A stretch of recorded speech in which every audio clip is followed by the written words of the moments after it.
The blood was everywhere. Not just a spill, but a catastrophic arterial spray painting the walls and stairs of the Peterson mansion in Durham, North Carolina. On December 9, 2001, Michael Peterson, a successful novelist and aspiring politician, called 911 to report that his wife, Kathleen, had fallen down the grand staircase. He claimed a tragic accident, perhaps a drunken stumble. But the sheer volume of blood, the deep lacerations on Kathleen's scalp, and the chilling absence of defensive wounds told a different, far more sinister story.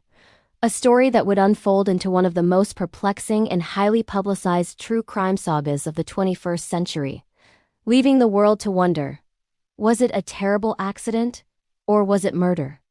Remember to comment, like, share, and subscribe so you don't miss future episodes of the Calendar of Crime. Also, we're coming soon to Substack. The Petersons were the picture of affluence and stability. Michael, a decorated Vietnam veteran and author, and Kathleen, a high-powered executive at Nortel, lived a comfortable life with their blended family in a sprawling, stately home.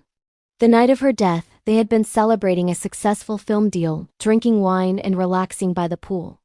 Michael claims he left Kathleen by the pool and went inside. When he returned, he found her body at the foot of the stairs. His frantic 911 call painted a scene of shock and devastation, but investigators quickly grew suspicious of his account. The medical examiner's report was damning. Kathleen had suffered 7 deep lacerations to her scalp, injuries inconsistent with a simple fall. The sheer force required to inflict such wounds, without fracturing her skull, suggested a blunt force trauma, not a tumble. Furthermore, the blood spatter patterns indicated she had been struck repeatedly, not just fallen once.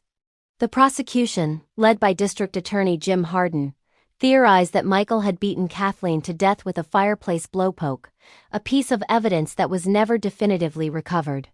The defense, led by the charismatic David Rudolph, countered with the accidental fall theory. They argued that the unique architecture of the staircase, combined with Kathleen's high blood alcohol content and a pre-existing injury, could account for the bizarre pattern of injuries. They presented expert testimony suggesting the blood spatter was consistent with a person coughing up blood or struggling to stand after a fall, not a violent beating. The trial became a battle of forensic experts, each side presenting a plausible yet conflicting narrative.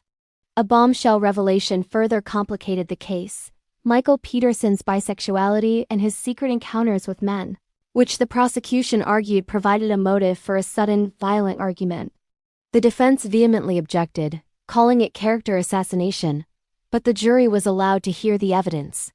This was compounded by the uncanny similarity to the death of Elizabeth Ratliff, a family friend who had also been found dead at the bottom of a staircase in Germany years earlier, while Michael was the last person to see her alive. Though Ratliff's death was initially ruled a cerebral hemorrhage, the prosecution successfully petitioned to have her body exhumed, and a second autopsy ruled her death a homicide. The trial was a media circus, immortalized by the documentary series The Staircase. In 2003, Michael Peterson was convicted of first-degree murder and sentenced to life in prison without parole. However, the legal battle was far from over. Years later, a key prosecution witness, State Bureau of Investigation analyst Dwayne Deaver, was found to have given misleading testimony in the Peterson case and others. This led to Michael being granted a new trial in 2011 and released on bail. The case dragged on for another 6 years. Facing the prospect of a costly and emotionally draining second trial, Michael Peterson made a controversial decision in 2017. He entered an Alford plea. This plea allowed him to maintain his innocence while acknowledging that the prosecution had enough evidence to secure a conviction. He pleaded guilty to the reduced charge of voluntary manslaughter, and, having already served time, was released as a free man. To this day, the case remains deeply divisive. Was Michael Peterson a cold-blooded killer who staged a fall, or an innocent man victimized by a biased investigation and a sensationalized trial? The questions surrounding the blood spatter, the missing blowpoke, the Ratliff case, and the owl theory, a bizarre yet scientifically plausible defense suggesting Kathleen was attacked by a barred owl, continue to fuel debate. The staircase remains a silent, bloody monument to a truth that may never be fully known. Thanks for watching. Please comment, share, like, and subscribe for future episodes from the Calendar of Crime.